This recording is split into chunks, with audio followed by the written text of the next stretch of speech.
Cambiamos de tercio, vamos a otra cosa. Llegamos al tiempo de el porqué de las cosas.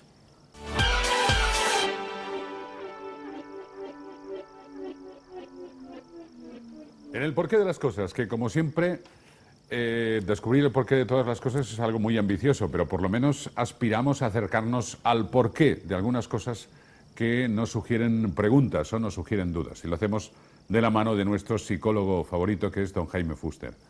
Bienvenido, don Jaime. Muy buenas. Bien hallado, don Vicente. El porqué de algunas cosas es muy importante. ¿Porqué de algunas cosas? Claro. Sería muy absurdo querer saber el porqué de todas. No. Ya sabemos que ahí no podemos llegar. El porqué de ¿no? algunas. Es muy importante y muy satisfactorio. Desde luego que sí.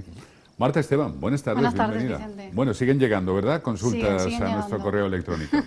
Vamos a recordar la dirección de correo electrónico. Bueno, tenemos dos, los damos los dos. Uno que es talentomediterráneo@populartv.net, que lo tienen ahora aquí debajo, talentomediterráneo@populartv.net, y otro que es talentomediterráneo@gmail.com.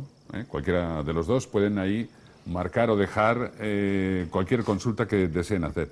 Y vamos a empezar por una noticia que aparecía esta misma semana en la prensa y que a nosotros, bueno, nos ha llamado la atención, como un mínimo nos ha parecido digna de traerla para comentarla con don Jaime Fuster. Y esto es un estudio que ha hecho la Universidad Pompeu Fabra de Barcelona, concretamente coordinado por Fernando Rodrigo, que es un especialista en salud laboral. Y dicen que, mire, lo peor en esta época, lo que está dejando más mella psíquica y física, es el paro. Ha concluido ya, además, a través de unos estudios, que no hay nada peor para la gente que quedarse en el paro. Esto los machaca en los dos sentidos. Psíquicamente, desde luego, pero cuidado, físicamente. Es el detonante para que a veces aparezcan algunas enfermedades que antes incluso se desconocían, ¿no? Sí, es cierto porque estamos acostumbrados a trabajar, todos en general. Claro, es cierto. Y entonces, como estamos acostumbrados a trabajar, no sabemos hacer uso del tiempo de que disponemos. Pero es más, cuando se llega al paro, al margen de la sensación de opresión económica que se siente, de la inseguridad ante el porvenir, al margen de todas esas cosas, es que realmente hay mucha gente que se dedica a refugiarse en casa, a sentarse en un sillón, a llorar su pena. Entonces, hay que entender que esto es lógico, es decir, no hay que criticar al que lo hace. Pero habría que estimular a todo hijo de vecino a que buscara, a que siguiera buscando, a que colaborara, a que buscara colaboraciones en su propia familia, en su propia casa, donde fuera, incluso en ONGs, que estuviera activo, que intentara hacer deporte. Toda esta serie de cosas son cosas muy importantes porque realmente la persona se tiene que mantener viva y con ganas y con esperanzas, y meterse en casa, llorar y entristecerse, lo único que va a llevar es a que empeore progresivamente ese estado.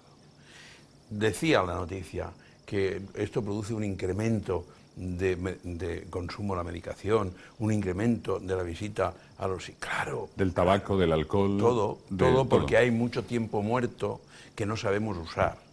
Bueno, pues no podemos decirle a nadie que es una suerte quedarse sin trabajo, pero sí que podríamos intentar transformar un poco eso en algo activo y válido para cada uno. Es decir, bueno, pues lo que sea, leer, estudiar. Yo sé que hablar desde fuera es muy fácil. Efectivamente. Claro, y que la gente va a decir, Mancho, mira que... El toro claro, desde la barrera, claro, en este caso... Claro, es... pero es verdad. Pero es verdad. Es decir, cuando yo he tenido gente, como psicólogo, he tenido gente, pacientes, que su crisis era que estaban parados, lo he puesto a hacer cosas, a salir, a pasear, a hacer deporte. Y todos han mejorado. Todos han mejorado. No quiero decir que hayan encontrado trabajo, pero todos han mejorado. Entonces, fíjate, hay otra cosa relativamente fácil. Yo estoy convencido que empeoran más los hombres sin trabajo que las mujeres sin trabajo. Porque las mujeres tienen labores propias de su sexo, que decíamos antiguamente, que las siguen haciendo. Y los hombres es muy raro el que asume funciones de la casa, el que dice yo haré la compra, algunos lo hacen, pero todas esas cosas hay que tener No se en saben cuenta. readaptar, ¿no? No nos sabemos readaptar, y lo que hay que tener claro es que la realidad es la que sea, y que si estoy parado, estoy parado. Y que si lo que es verdad, que si yo me dedico a saborear la amargura de mi paro, voy a estar peor. Sí, ese automachaque que Lo hacen es muchos. Dinamitador. Lo hacen ¿no? muchos. Sí, No, sí. ¿para qué si estoy en el paro? El para qué si estoy en el paro, a mí de entrada me lo han dicho muchos de los que he tenido. ¿Para qué si estoy en el paro? Ya veremos cuando tenga trabajo. Eso es, intentar saber que lo importante es cada uno y que cada uno con los medios que tiene que tratar de estar lo mejor posible él. Pero que en todo caso, lo que nos dice En el todo deporte caso, en es todo una caso, el receta deporte es mágica. fundamental, ¿no? pasear, que nos dé el sol, que nos dé la luz, toda esa serie de cosas que son naturales, es decir, ni siquiera son nada nuevo, son naturales, son cosas que hay que hacer. Salir a la calle, pasear, ver gente, todo. Y si tiene ocasión y tiene posibilidad de hacer actividades que le sean satisfactorias o útiles, mejor todavía. Bueno, interesante, interesante de verdad. Vamos con otra cuestión, un tema que me lo pasaba don Jaime Fuster y que tiene que ver, ya ven ustedes, a veces pensamos que los sistemas de toda la vida con las tecnologías se han quedado obsoletos, ¿no? Lo digo porque vamos a hablar del ajedrez, Sí. que se ha demostrado las virtudes que puede tener especialmente en algunos niños, ¿no? Que tienen una falta de atención en general o que son muy dispersos, ¿no? Esto hace años casi lo sabíamos todos, que el ajedrez era bueno en la gimnasia mental, ¿no? que había que hacer, pero se había ido como perdiendo, ¿no? Pero los estudios nos vuelven a recordar que ese viejo sistema del ajedrez... Sí, porque está de moda esa cosa a la que llaman enfermedad del TDAH, que es los niños hiperactivos. Y alguien, concretamente fue un médico, un psiquiatra, se llama Eisenberg, lo determinó como enfermedad. Y lo determinó como enfermedad y fue que empezó a dar Ritalin, es decir, alguna medicación a los niños. Y cuando este hombre ya se ha hecho muy mayor, dijo un día, antes de morir, la verdad es que esta enfermedad es una enfermedad inventada. Porque, ¿qué ocurre? Lo que ocurre es que esos niños necesitan ser tratados. Cuando surge la enfermedad y a los padres les dicen que hay una enfermedad, los padres se sienten más tranquilos porque no tienen que actuar. Pero esa no es la verdad. La verdad es que los niños tienen que ser tratados por los padres, tienen que ser conducidos, porque dice el Eisenberg, el autor dice, habría que estudiar todos los casos a ver por qué. Entonces, ¿por qué es interesante el ajedrez? Porque dice el médico, hay un médico que en Villalba, en Madrid, que está haciendo una experimentación con niños, pues este hombre dice que el ajedrez es más barato que la terapia. Realmente el ajedrez no es que sea más barato que la terapia, el ajedrez es una terapia. La ventaja que yo le encuentro al ajedrez muy importante es que el niño puede aprender unas virtudes que en una terapia se le indicarían.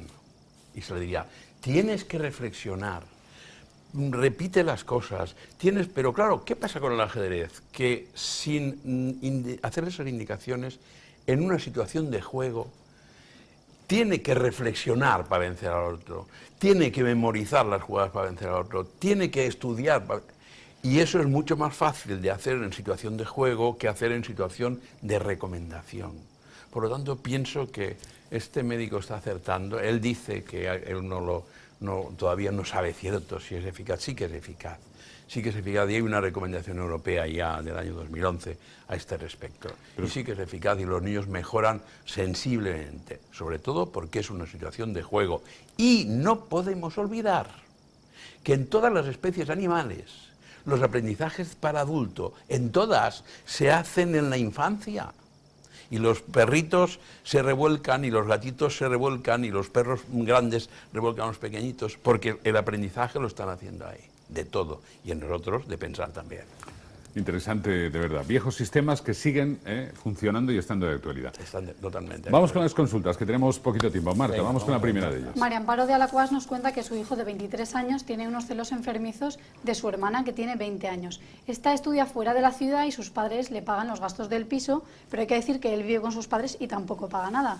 Tiene celos de que su hermana tenga vida social, de que tenga pareja y de cosas tan cotidianas como de que sus padres le hagan la comida cuando va a visitarlos. ¿Son lógicos estos celos por parte de un hermano mayor a una hermana pequeña que a lo mejor tendría más que protegerla? El planteamiento no es si son lógicos, el pensamiento es, a mí mi sensación es que ese chico tiene una gran falta de autoestima, que es una cosa que habría que mirar y que a lo mejor si es tan grande la falta de autoestima que tiene, quizá necesitaría una terapia con un psicólogo para que mejorara su autoestima, porque claro, no es lógico, es decir, le pagan la casa y la manutención a su hermana porque está fuera, pero a él también porque está dentro. ¿Por qué él no está fuera estudiando? Es que, claro, habría que ver mucho, o sea, hay mucha más historia para ver. Siempre que vemos casos de estos, yo lo digo muchas veces, siempre nos llegan con una información muy escasa. Si yo estuviera con los padres, diría, bueno, pero ¿por qué no estudia él? Y los padres contestarían. Hay páginas que no hemos leído de este libro, quiere decir. Claro, muchas páginas que no hemos leído de este libro. Lo único que yo diría es, veamos, si creen que tiene falta de autoestima, busquen un terapeuta y que le haga una terapia de autoestima, porque les vendrá bien. Vamos con la siguiente cuestión, Marta. Héctor de Mislata nos cuenta que su padre tiene una deuda grande con el banco y que le exige que le ayude a pagarla. Él no puede ayudar a su padre a no ser que se endeude también, pero él tiene una mujer y un hijo que mantener. ¿Está siendo egoísta a su padre?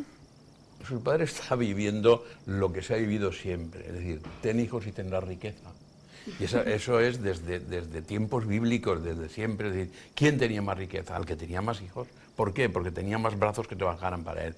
Y eso ha seguido siendo así. Y hace 50 o 60 años los agricultores que tenían más hijos tenían mejores campos, porque eran su mano de obra propia. Entonces, su padre, que no ha evolucionado, ni nadie hemos evolucionado mucho, piensa que puede exigir. No puede exigir, porque él también tiene que dedicarse.